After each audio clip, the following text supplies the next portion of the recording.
So in this video, we're going to learn how to print something out in Python.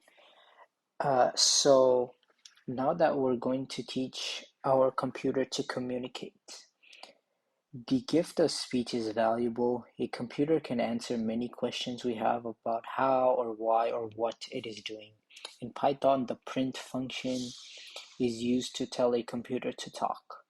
The message can be printed by surrounding by quotes like you have here.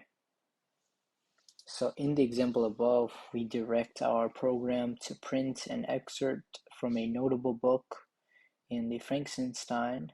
The printed words that appear as a result of the print function are referred to as an output.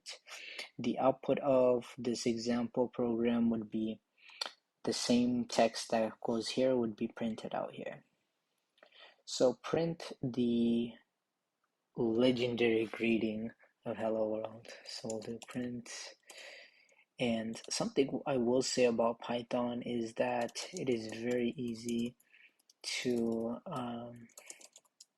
print out stuff in Python. There you go. That's how you print it out. Just use print followed by an opening parenthesis, closing parenthesis, quotes, and you just print in whatever is there, and that's how you print in Python. So that's gonna end it right here. Thank you so much for watching, and I'll see you guys in the next one, and subscribe if you did like this one.